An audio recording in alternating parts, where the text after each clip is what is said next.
ส่พริกค่ะ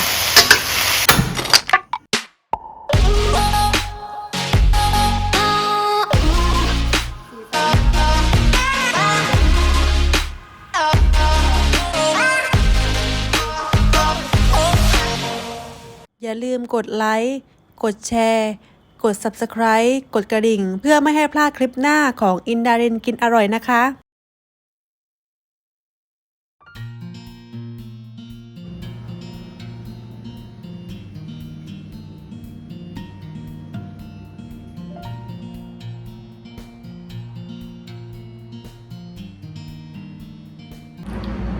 สวัสดีค่ะ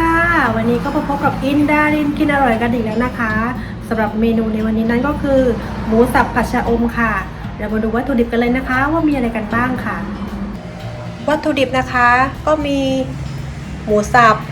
ชะอมพริกสดกระเทียมหอมแดง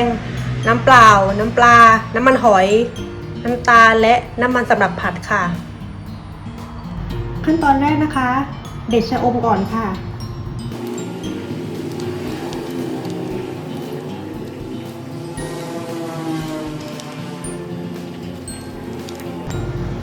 ขั้นตอนต่อไปนะคะตำพริกสดหอมแดงแล้วก็กระเทียมนะคะตำพอแหลกนะคะ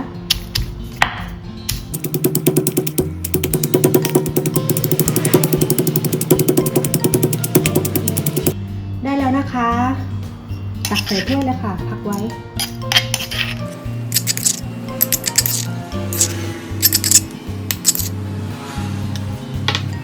มาเริ่มทำกันเลยนะคะใส่น้ำมันค่ะ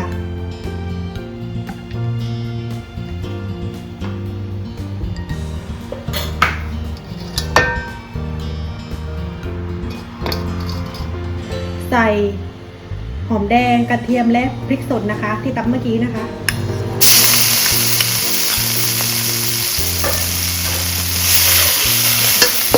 ได้หอมค่ะ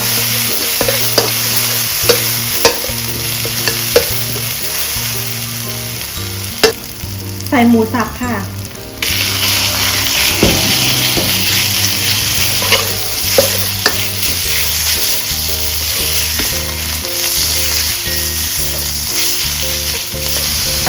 เติมน้ำนะคะ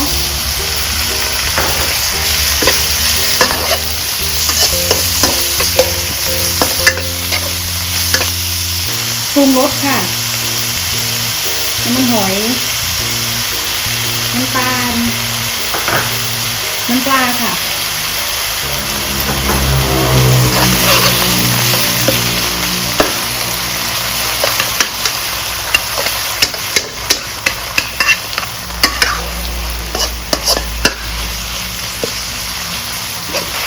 แต่งสีเล็กน้อยด้วยซีอิ๊วดำนะคะนิดเดียวพอค่ะได้สีสวยนะคะ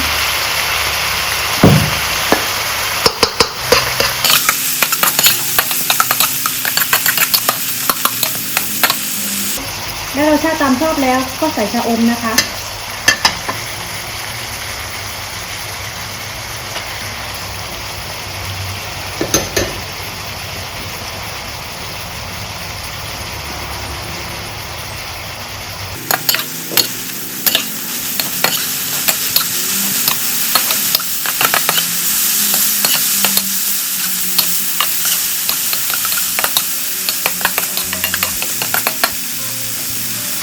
ใส่พริกค่ะ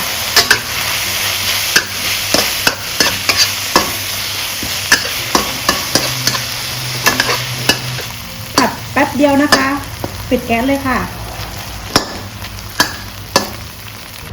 ตักใส่จานเลยค่ะ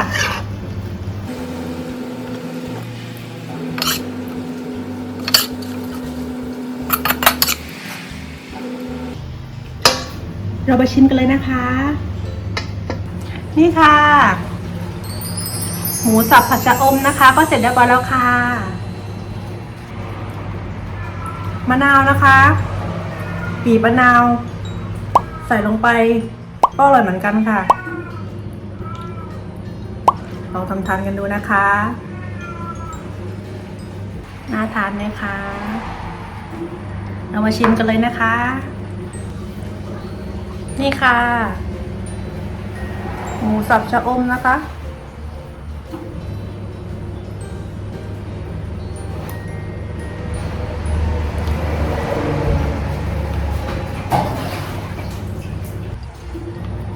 อร่อยค่ะ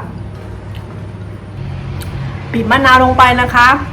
อร่อยมากเลยค่ะ